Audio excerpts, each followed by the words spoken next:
As you may or may not know, my wife and I just got back from Vegas. It was a great trip. We ate, we drank, we had a blast.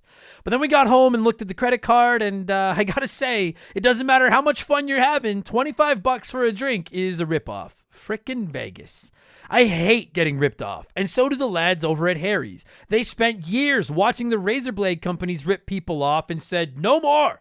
Not all heroes wear capes, my friends, and they want to prove that they're legit by offering you hot dogs a $13 trial set for just $3 at harrys.com/RTG. I've been telling you about them for months, and I'm genuinely proud to have Harry's as a sponsor of this show. I wasn't kidding. The plastic, futuristic-looking crap razors you get at the store are overpriced and they're poor quality. Harry's blades are crisp, clean, and classy. They're the kind of razor you'd expect your grandpa to have on his bathroom counter. And most importantly, they work. Shave after shave, they're so smooth, they're precise. I used to go through the crappy store blades all the time, but Harry's are built to last. And they're not just better quality than the other names, they're more affordable. And they deliver. Just set your schedule, and for as little as $2, new blades, shaving creams, lotions, everything you need, right to your door when you need it. I genuinely cannot think of a reason not to try Harry's. And I'm not just saying this because they're sponsors. They're the best shaving supplies I've ever used. Try them out, and if you're not happy, your shave's on them. And unlike the other subscriptions, they're really easy to cancel if you want to too, which is a nice bonus, but believe me, you're not going to want to cancel. Getting ripped off isn't funny. Switch to Harry's. Get started with a $13 trial set for just $3 at harrys.com/RTG. That's harrys.com/RTG for a $3 trial set. Remember the Game is brought to you by my website, abcomedy.net. As you may or may not know, I'm a comedian by night. And as much as I love talking about old video games, telling jokes is how I actually pay my bills. So please check out my website. In addition to old episodes of this podcast, you'll find my blog, videos of my stand-up, all of my upcoming shows, and my contact information. If you need a comedian for your next fundraiser, corporate event, house party, whatever you got going on, hit me up. Again, it's abcomedy.net. And if you're enjoying the podcast, please subscribe to it. Please leave us a good review. And most importantly, please tell a friend.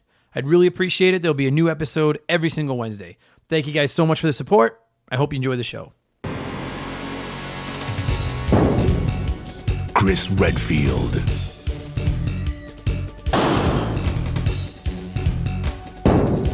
Jill Valentine.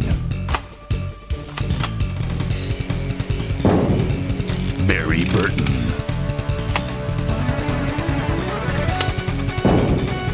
Rebecca Chambers. Albert Wesker.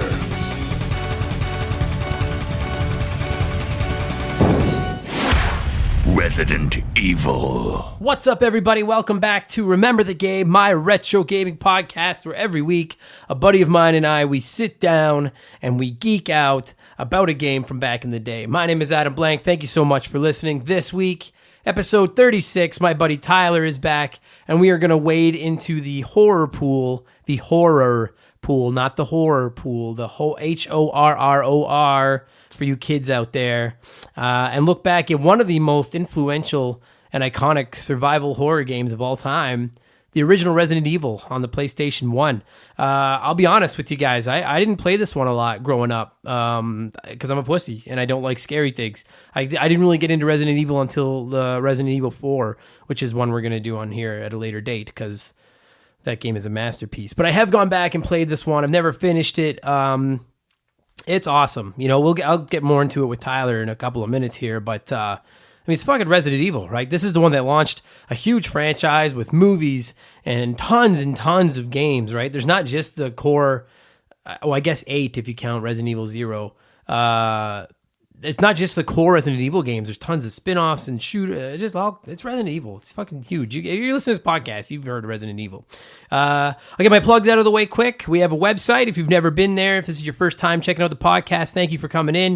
We have a website, rememberthegamepodcast.com. You'll find All of our old episodes there, links to finding it on most major services. There's blogs. It's fun. So you should check it out. We're also on Twitter and Instagram at Member the Game, just like Remember the Game, but without the RE at the front. We follow everybody back. I post all the upcoming stuff there. Check us out. That's cool, and that'd be nice if you saw us there. And most importantly, you guys, if you're enjoying the podcast, please leave us a review and please tell a friend. I know I already mentioned it off the top, but we're getting so close to the 1,000 downloads a month mark. We're in the mid 900s right now. And I'm very humbled and appreciative, but I really want to get over that 1,000 downloads in a month mark. So thank you guys. And if you're enjoying the show, just tell one nerd friend of yours, one fellow geek. We're all geeks. We can all be in this together. And let's bump it over the 1,000 download mark. That would be rad. That's it. That's all my plugs. We'll talk Resident Evil now. Like I said, I didn't play this one growing up. I did have a PS1. I primarily spent my PS1 days with RPGs and sports games like Tony Hawk and baseball and hockey and stuff. But I have played Resident Evil. I think there's a pretty solid argument that the original Resident Evil doesn't hold up today to try to fire it up. But I think if you have that nostalgia for it, you can still enjoy it. I'd love to see a kid like my nephew Ben or somebody that's never played it fired up and try playing it today, because he would fucking laugh, because it's campy. Right? Like I don't remember it coming across as campy back in the day as I do now.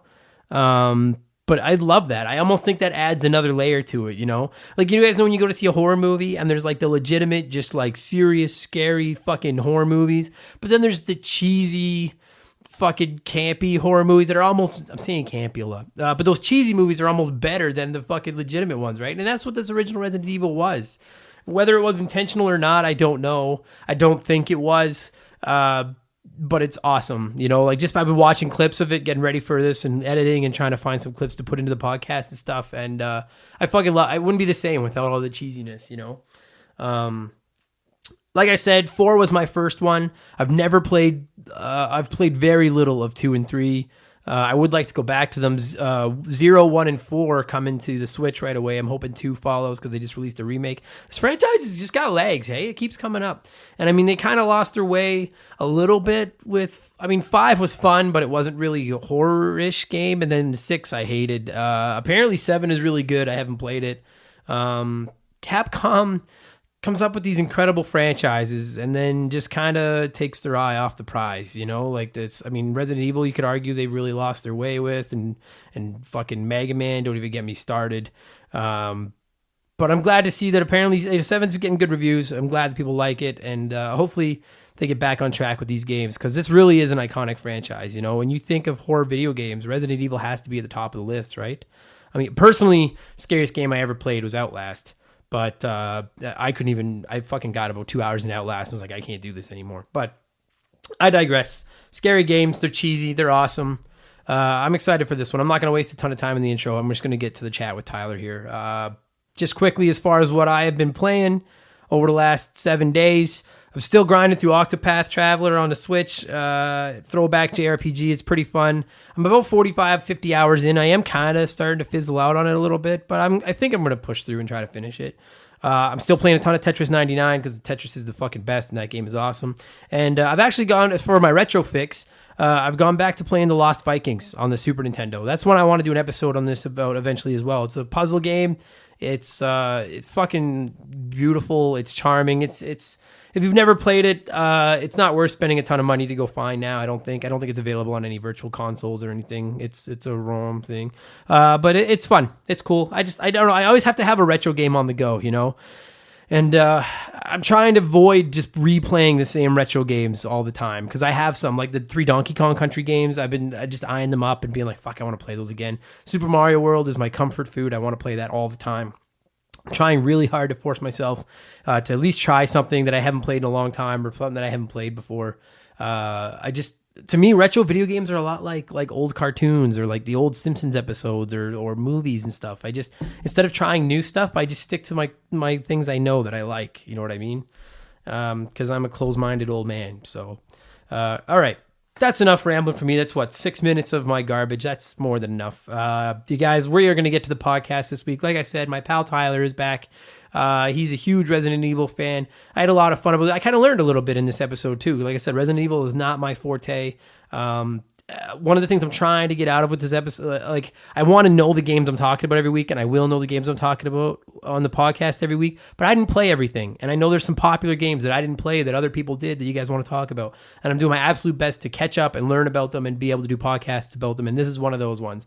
I came into this not knowing a ton. I did some homework. I had a great conversation with Tyler. I learned a lot, and I had a lot of fun with this one. I think you guys are going to enjoy it very much. So with that said, cue the creepy fucking music and kick back, relax, and join Tyler and I as we visit that creepy old mansion and remember the game that is Resident Evil for the PlayStation 1. Check it out, guys. Here we go. This show is sponsored by BetterHelp.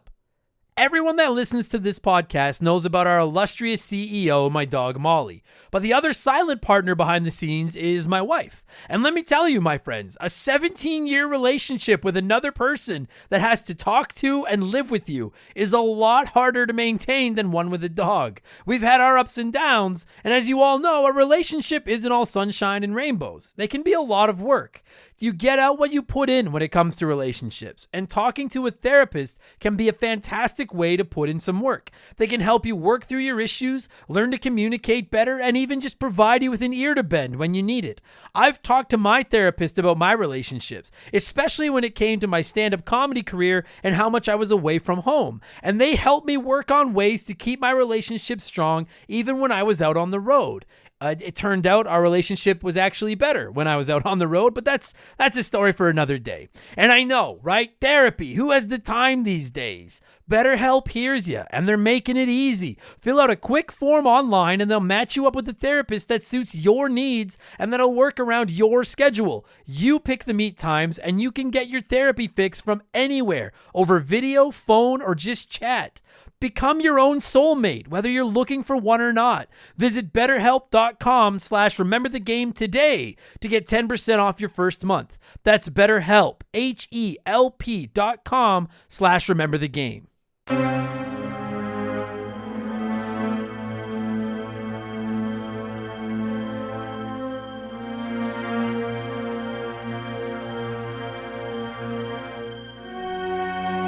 All right, buddy. First of all, Tyler, welcome back to the show. How are you, my friend? Doing well. Thank you for braving the cold weather, coming in to tell jokes with me. Or you're not telling jokes with me. Yeah, I might be. I am a joke. Good start. Good start to this fucking podcast, Adam. That's fucking... I just said it. So I was just explaining to Tyler I'm tired. And that's a great fucking start. Thanks for listening, everybody. So this week we're going to go back to the PlayStation 1. Anyone listening to this already knows because I explained it in the intro. But for the sake of continuity, I'll explain it again. We are talking Resident Evil, the very first Resident Evil. This is what is it called? Patient Zero? Is that what it's called? The first zombie? Oh, the first zombie? Yeah, that's in like other things. Right, but isn't that what this technically is for the Resident Evil games? It's like patient. Sure. 45 seconds of the worst intro of all time. This is the first one though. They had a prequel later. Yeah, which is with Rebecca Chambers and I think they were called Squad Alpha or whatever. Resident Stars. Evil Zero. Yeah. Yeah. So that's like the first group that went in, and then Jill's squad comes in after to be like, what happened to these fuck faces? I played Resident Evil Zero for like 20 minutes. I never even got off the train. And I was like, I don't like that. I don't like this. Not for me. Not for me. This isn't good. But Resident Evil is good. Mm-hmm. I never owned this one. Did you own it growing up? I never owned it. I did, yeah. Yeah? Yeah, you seem like a Resident Evil kid. Yeah. I mean that complimentarily. But yeah, you seem like a Resident Evil kid. Yeah, I think it was the second game I had for the PlayStation. I had Final Fantasy VII was what caused me to be like, oh, I need that. I need a PlayStation. That looks amazing. Of course. And then Resident Evil was like, my older cousin had it. So I was like, oh, that game was awesome. I want that too. And how old are you at this point? Right now? No, with when you got Resident Evil. Like I think I was in grade 6, grade 7, around there. And it wasn't too scary? Oh, it was absolutely diabolical. I would shit my pants every night playing it. Okay. My buddy Sean Turnstrom would come over and we'd try to play it and just be terrified. Yeah, it's fucking... Man, I'll tell you, it... I did a lot of homework for this one because I haven't played this game in forever. Like we were talking about coming upstairs, the remake. Yeah. I've played the remake more recently than I played the original one. Right. But even looking at clips, I'm like, to this day, it's a fucking creepy game, man. Well, it's the way they set it up with, so not a lot of music, and music is one of those identifiers usually in a game. You'll be playing, you'll be like, oh, the music changed. Yeah. Something's about to happen, right? Yeah. So then you're on your toes. But this, you'd be like running, and the way the camera angles would change, you'd be like, oh, that's a creepy camera Dude, angle. the fucking, that's one of the first notes I made about this game is those, is it the term I think is a fixed camera. Yeah. But yeah, where it, like literally like you can run 3 seconds and then the fucking, it's like a camera completely flips around the other way. And you could have been running right toward a zombie or something and you don't know till the camera fucking flips. Yeah, and yeah. it makes it so tense. Oh, yeah. And what I would find is you'd run by something, like you'd run, and the fixed camera would change. So you'd run by an area, you'd be like, oh, that's a creepy camera, but nothing would happen. Right. So then later, after you've done some puzzles and you come back, you have to go back to that area. The camera flips again, and then like a fucking giant alligator comes through the... Yeah. Oh, okay. It's I don't know. There's like a mix because it is scary to this day. At the same time, I think that if you never played it before and you didn't grow up in this era, you would look at it and laugh. Right. Because the graphics are not, by today's standards, it looks pretty hokey. Yeah, even the reskin, like the updated one. It looks so... Have you seen the new Resident Evil 2? Yeah. The reskin looks great, but some parts of it is glitchy. Yeah, but it's still, like, I mean, like, to me, like, so this is a Resident Evil podcast, and we'll try not to get too off topic, but, like, the scariest video game I ever played, and it's not even close, is Outlast. Okay. Did you play Outlast? No. Fucking horror. Like to the point where I couldn't play it anymore. Yeah. I turned it off. I was like, this is too much. It's from this gen, and or maybe last gen. It's on this gen, I think. And basically, you're at, like, the first one at least. You're in like an old like fucking mental asylum. You have no weapons. You have no way to defend yourself at all. And the whole game is like through your your view with like a camera. It's like your view, and, then when it goes dark, you can pick up your camera and have like night vision. Yeah. Horrifying, like it's too much. But I got the same vibes from Resident Evil. It just doesn't have the technical capabilities to scare me like this now. Yeah. You know what I mean? Today it's less scary. Resident Evil, it's less scary and more just tense, like playing it. Well, and even the new ones, I find aren't even tense. You're so outfitted for fighting the zombie, so it's just more about like an action game at that point. Like, right. A fixed camera action game, whereas the original, I'd say like the original 3 were horror games where it was like, oh, okay, this is horror puzzle games. Right? Yeah. The shooting was just kind of secondary to those elements. It was more about survival, yeah. And it's funny because like I did make a note of it. Like Resident Evil 4 is my favorite Resident Evil. By a mile, like it's not even my favorite Resident Evil. It's like, so that's with Leon again, right? Yeah. Yeah. It's like in my top 5 probably favorite games ever. Yeah. Like I adore that game, but it is a lot different than the original Resident Evils. So and I liked 4, I liked 5, but I think 3 and 1 were my favorite. Sure, yeah, they were definitely nailed the like. Well, they were all like, 5 wasn't even that scary most of the time. 5 was just a good action game. Yeah, but 4 had its moments where it was scary. Yeah. But yeah, like the original ones, like it's funny because like you talk about the fucking cameras and you talk about the tank controls, which we can get into in a second. The controls, I find them borderline unusable today. Oh yeah, like and this is in an early iteration of that style of game, so the controls are super clunky. Yeah, they are. Sometimes the camera angle would change, and you'd be pushing, moving your character forward, and when the camera angle changed, your character would then be moving backward on you. Yeah. So that would be really frustrating, but I would honestly like to know if this was their like. I wonder if those tank designs were just the best control scheme they thought they could come up with at the time. Or if they designed it kind of like that on purpose, because it does add to the intensity of the game. Makes it frantic, right? Sure. Yeah, because you do know that like if a zombie gets to jump on you with these fucking controls, you're not gonna have an easy time fighting it off.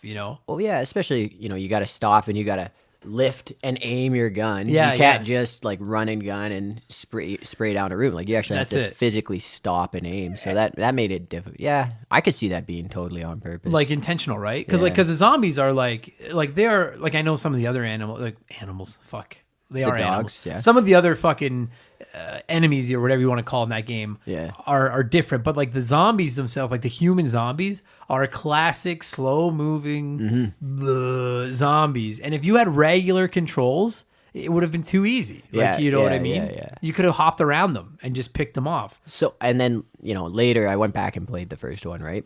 And, when I first was playing it, I was terrified and I'd use all my ammo and, Yeah. would be out of bullets, right? Right. Later, when I went back and played it, then it was easy at that point because I'd like use the knife and slice, and Sure. then pull out the pistol and headshot them. Sure. So conserve ammo like that. It became easier, Right. you. But to me, like, that's one of these things, like, and that's one of the, like, to me, that's one of the true genius things about this game is, like, it's, like, one-on-one against a single slow-moving zombie. If you're one of these fucking, like, stars, tactician, whatever, like, it should be easy. Yeah. You should be able to, with a knife, fucking just waste a zombie and walk away, right? Oh, easily. It's just a matter of getting the feeling for it. And then Yeah. I love that. and 4 did this to an extent, but the first, like, I love the limited ammo. Oh, and in Like- the first one, I really felt it. In the third one, second one, less. I found Sure. had an abundance by the end of the second and third one, and I don't know if that's just my play style was pretty conservative. Right. But the first one, I definitely often was out of bullets and just frustrated. And yeah, and that's the thing is, like, I totally get how it would frustrate someone, but at the same time, it's like much like the tank controls. I'm like, it adds so much to that game, you know. It it's such a weird thing to be like, is the game poorly designed because of stuff like this, or is the game designed like this intentionally to add to the fear of it? You know what I Yeah. mean? Because say what you will about it, and I think that someone that had never played it, that tried playing it today, would find it borderline unplayable. Like, they would be like, "This is fucking stupid." I don't know. I think the remake had a positive review. The remake, yeah, but I mean the original. The like, original, I think, yeah, just graphically it wouldn't be scary and it's not. You'd laugh at it, you know. Yeah, But yeah. like in its day, like this is a pioneer game, man. I had to turn it off lots of the times. I'd be playing it, it'd be dark. All of Yeah. a sudden, the tyrant would jump through a wall or something, and I would just be like, "Oh, done." Yeah, I'm just done. too much, right? Done. And I don't know about you, but like I had never seen anything like this. Yeah. You know, for like horror in a game. Yeah, I mean, granted, prior to about what the PlayStation could do on a console, horror wasn't an easy thing to do. Like, No. I don't know if you could have made a scary Super Nintendo game. No, probably not. Especially like limited color, limited sounds. You're just super limited there, but Yeah, it never would have worked prior to, even like, I mean, I know that Resident Evil 2 made it way onto the Nintendo 64, and the 64 was capable of doing these types of games. I felt the controls were clanky on that though. Like They were. yeah, Yeah. just because of how the 64's controller was so unique. And shitty. Yeah, Whereas like the PlayStation, like the controller was that controller's so perfect. yeah. And Well, especially when they had the dual joysticks. As soon as that was the big evolution. When they added the analogs, yeah. Yeah. But even just like to play it with like the videos and stuff like that, like it really felt like playing a movie. You know what I mean? Like it was like, this is like the first horror movie video game. Well, and like at the time, being young, didn't really notice. Going back and playing it, the voice acting is terrible. Like It's brutal. in the first, Barry, you're hurt.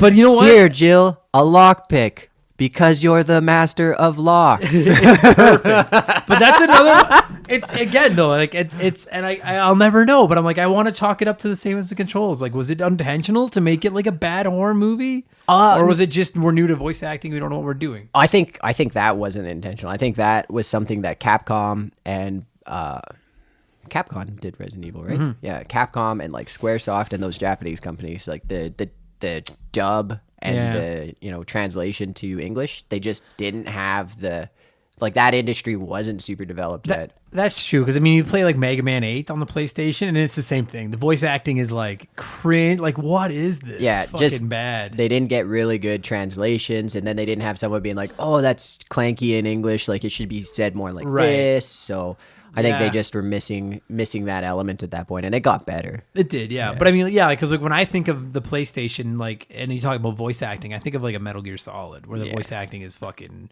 perfect. But I almost feel like in Resident Evil it adds to it, because like absolutely. there's nothing better than like campy horror movies. You know what I Yeah, mean? And that's yeah. what this is, except it's really good too in the same way. Dude, I'll tell you, like I tried to, I couldn't figure out how to word this properly, and I tried writing it down, but like Resident Evil I think that it deserves a lot of credit for being as scary as at least it was at the time, despite all of these bad parts of it. Right. You know what I mean? It created an element of fear for sure. Yeah, they did a great job. And and this was something brand new. Like they pioneered this. Oh yeah, they are the original horror, not survival, but horror adventure game. Yeah, because I mean the only other one I thought of was because I think of Silent Hill before I think of Resident Evil. I think Resident Evil came out first. But I think Resident Evil was first because I played Silent Hill more as a kid than I did Resident Evil. Are they the same company? I don't think so. Someone listening similar to this mechanic. is yelling at us. Fucking but they're idiots. both like those slow moving horror games, you know what I mean? Like in different ways, but they're both scary. Yeah. But I think Resident Evil did more for the genre than Silent Hill did, Because everybody played Resident Evil 1 or 2 or 3. Those first 3, everybody played those. Yeah, yeah. At some point, everyone played them. I don't think everyone played Silent Hill. It was a little bit less known. Yeah. Yeah, and I don't really know how they got away from what made them so good. Because like you said, the first 3 are all in that same genre, right? Yeah. 4 is a pretty drastic shift, but at the same time, 4 is still a fantastic fucking game. Lots of people say it's the best one. Yeah, myself included. Yeah. Yeah. But then it's by 5 they just stopped. And I'm curious, did they do it on purpose? You know what I mean? Well, and they still are following because their whole story was well crafted before even I don't know if it was crafted before 1 came out, but the Progenitor virus, where the plants came from in Africa, that's kind of what in 5 they're kind of investigating. Yeah. And that's where they synthesized the T virus and the G virus from these, plants and everything. I don't know. So I don't know if they were getting away from it or if it was just but it wasn't scary. That 5 with the big guy with the axe and stuff, I was like, 5 was just I got a machine gun. I got 700 rounds. This guy's going down. It was just a fun action game. Yeah. But these first ones, man, it's cool. To me, the PlayStation 1's legacy, because I don't feel like it's held up really well. No. Much like the 64. Right. But to me, the PlayStation 1's legacy is it was really the first console to make video games like movies. Yeah. Do you know what I'm saying? And like Metal Gear Solid was an action movie that you played. Yeah. And Resident Evil was a straight up horror movie that you played. There were some old arcade games that were like that, like a style where I forget what not Dragon Quest, but it was I forget what it's called. I have a real clear image of it, but you'd make a decision and then it would play a QuickTime video. Oh, okay. And there was games like that, but not where you were the character moving in this 3D environment and having cutscenes to enhance, to create this story. Right? It was a movie. Yeah. And that's one of the other things you just mentioned too, is the characters. I thought it was really cool that you could pick between 2 characters. Yeah. That was still kind of a novel thing. You know what I mean? Pick between 2 characters and have 2 different outcomes and 2 different, very different adventures. Yeah. Right? I guess there were people our age when Resident Evil came out. It's a stupid thing to say. Yeah. But when we were that, when Resident Evil came out and you were fucking 12 or 13 or 14 or whatever, you have a ton of money. If you bought a game, sometimes that was your big investment, right? It was that game. And so to basically give you 2 games was really there's a lot of polish on this. It's funny to look at the graphics now and look at the voice acting, and you can criticize the controls and do whatever else you want, but there's a ton of polish on this game, Yeah. And anytime a company does something like putting a second completely different playthrough into their game, they get a big tip of the hat from me, because they don't have to do that. No. You literally could have released Resident Evil with just Jill or Barry. Right. Or not Barry. Chris.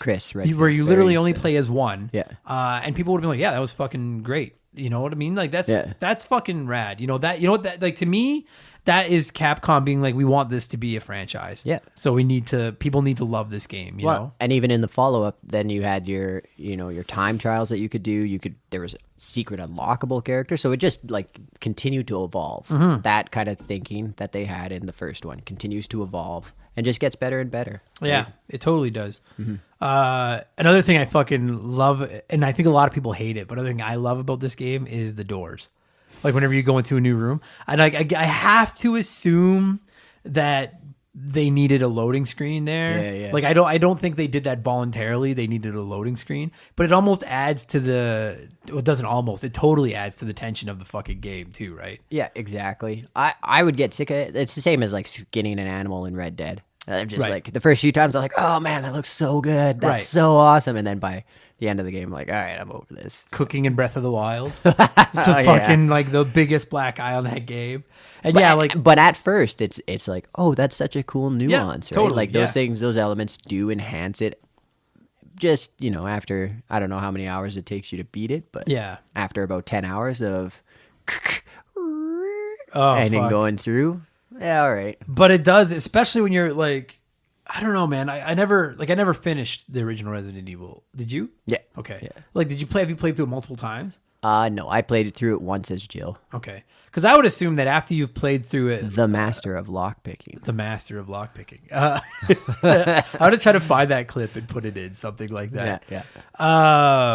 After you've played through it, I'm sure that the tension borderline completely disappears because you know what's around the corner, you know what's coming up. Yeah, I don't know. I think sometimes, like, especially when something comes through the wall, or if you forgot about it, like, I think some of the tension is still there. Some of the jump moments are still there, even if you know they're coming. Like, you look at, I think it was 2, where the tyrant would always jump through the fucking walls. We was chasing down Leon. Right.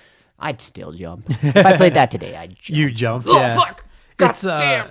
like, but there's just nothing like that first time, right? Yeah. And to me, that's where those doors, as annoying as they are, it's fucking when you're like, fuck, I have 2 bullets left. Yeah, what's in I this don't room? have an ink ribbon, which we haven't talked about yet. Yeah, So yeah. you're like, if I die right now, I'm completely fucked. And then you open a door and you're like, God, please, just let there be a fucking ribbon and nothing. And a dog just chases. And- You open yeah. the door and just, oh, fuck. So to its credit, whether it was intentional or not, the doors do a job and Yeah. they do it well. Yeah. It just, like you said, it gets old after a little while. Yeah. That's all I mean. The ribbons. Do you like that idea? Do you like that concept? I think it was an original concept. I think not having, like, this glowing ember that you save on, like in the Final Fantasy, this glowing spot. Oh, that's where I save, obviously. Yeah. Like, trying to work it in so that it's like a... And you know that there's probably a boss right behind it. Yeah. They're just like, oh, this is like in a Final Fantasy game. What is it like? The force field around this will protect you from enemies or something like that. And you can save and heal and use it. Okay, something bad's happening. Right, yeah, In yeah. this, it would be like, oh, there's like... And they didn't necessarily stand out like in a lot of games. Like in most games, interactable objects kind of stand out from the background, especially like if the background's like a pre-rendered and then Yeah. the object actually has some animation to it, right? You could walk right by it, ink ribbon, like in a heartbeat. Oh yeah.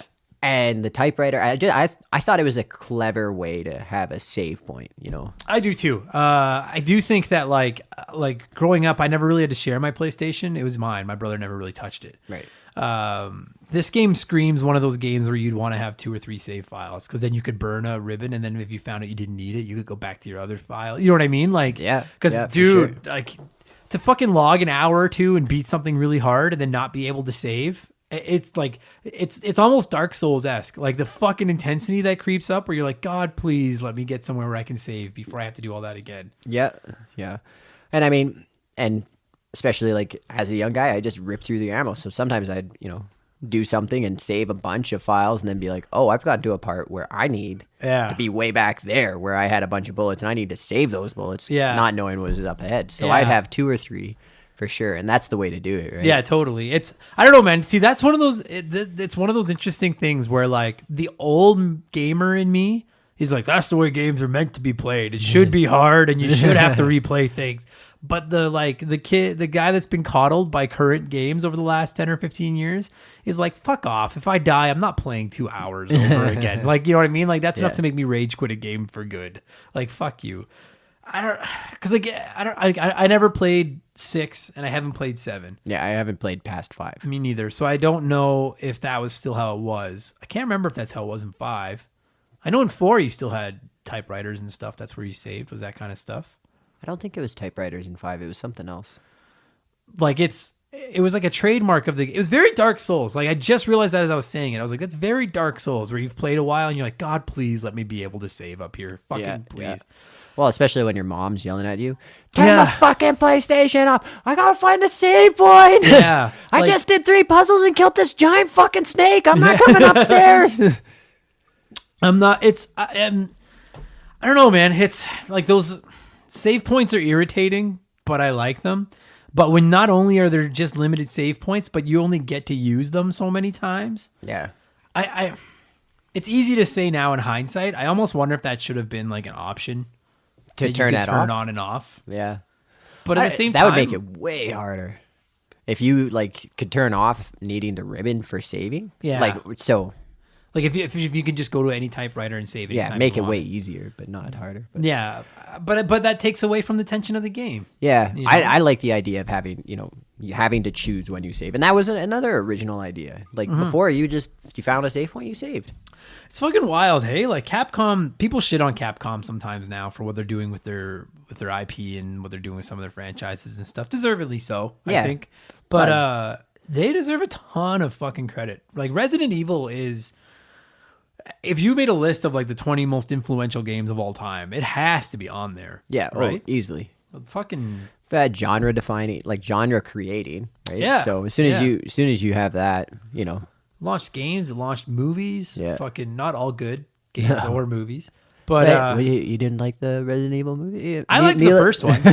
I liked the first movie. Yeah. I mean, it wasn't perfect, but I had a good time. Again, started out as a horror movie and then became just a freaking An action fucking franchise. action movie. But that scene where they're in the hallway with the laser grids, Yeah, I yeah. fucking love that scene. That should have been in the game. That should have. Oh fuck! Can you imagine that on the PS1? Yeah. Would have been. What are you gonna impossible. do, Jill? Aim at the laser and have your head cut off. That's what I'm gonna do. Would have been fucking impossible. I have no idea. You're dead. You're dead. Fucking great games. Yeah. So what happens at the end? Do they they just They fly away. they fly away? Yeah. Like, Jill, I think Barry's there, and Rebecca gets rescued, and Chris. and Oh, they fly away. spoilers. Yeah. By the way, if you didn't beat it, they fly away, and then the next game and Resident Evil 3, I think, take place kind of at the same time. Right. Oh, that's nice. Yeah. They get away. It's a happy ending. Happy ending, and then Jill and the rest of the team gets hunted by the Nemesis. Oh fuck, that guy. Stars. He's an ugly man. Yeah. I But he's love cool. He's got a biker Dude, he's outfit fucking on. rad. He's, He's a rad. biker. He's a badass biker zombie crazy beast. He's fucking rad. And shit on those movies all you want. He looked pretty rad in the movie too. So, who did you like better? What was the scientist in 2? William. I can't remember. I only ever saw the William second one Birkin once. or something, or Baker. I can't remember what his name was. It was like a William B name, right? Mm-hmm. So he took the G virus. Then I think the Tyrant and the Nemesis were the T virus, or they were the G virus as well. But of the three, because those are the three big, lumbering boss that chases you down. Which did you find the scariest? Nemesis. Yeah? Yeah. I think he Fucking- had the most scenes where he would bust through. Fucking horrifying. Fucking horrifying. What about you?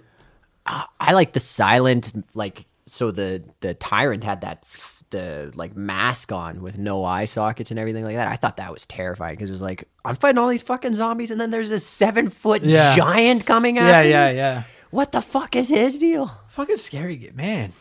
Like, scary game. Mm-hmm. Even today, I'm sure I could turn it on now. And what would scare me more than the scares is the fucking controls. But and being like, I see a zombie and I can't figure out how to kill him. Yeah. But, Well, especially with how fluent controls have become, right? Oh, fucking ridiculous. So then having to be like, I'm aiming yeah, badly you right can't now. tell, but he's trying to aim Yeah. up and down. Yeah, moving my, And like for each shot you miss, you're like, I fucking needed that bullet. Like, Well, and it wasn't analog joysticks at that point. So with Yeah. Resident Evil 1, you were moving on a D-pad. So yeah. to aim was shitty. It wasn't like, and the sensitivity of my thumb and perfect line. It was like up a little. Oh, fuck, that moved way too much. Yeah. Oh no.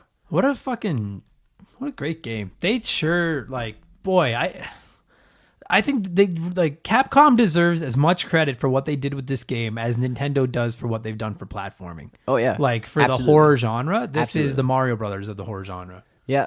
I never would say- really thought about it just till we got talking about this. I'm like, wow, what a fucking landmark video game. Is there a Resident Evil character in Smash Bros? No. There should be. Yeah, There's there one should in Capcom versus Marvel. There's Give us- Jill is in it, and I think Chris. But I want and Wesker. Oh, they were probably in PlayStation All-Stars. Sweet. That shitty game. What? I never played it. Me neither. It just looked like a cheap, shitty game. Give us Nemesis and Smash Brothers. Yeah. Right? Yeah, right. Little kids fucking losing their minds. PK Thunder. Nemesis. Tyler, on a scale of 1 to 10, and it is a hard thing to do for these types of games because I feel like no era struggles more with aging than the PS1 Nintendo 64 era. Yeah. What would you give Resident Evil? I'd give it a 9.5 just from nostalgia. I didn't go back and replay it, so I have it in my head that it was like, I'm a little kid. This game terrified me. like me and my buddy would be having sleepovers and like turning it off and being like, okay, well, we're done playing because we are too scared, obviously. Let's go to bed. Fuck. You know? And then lay there staring at the ceiling being like, holy fuck. You know? That's a 9.5 game. That's pretty good. You know what? Coming into this podcast, I would have given it like a 7. And honestly, now, yeah, like I'll go with an 8.5 because like I'm sure that it's particularly the original version has not aged well to try to play it today. It hasn't at all. No. But what they've done for gaming is just worth too much in my mind. That's just it's too big of a title in the history of the business to not get its credit.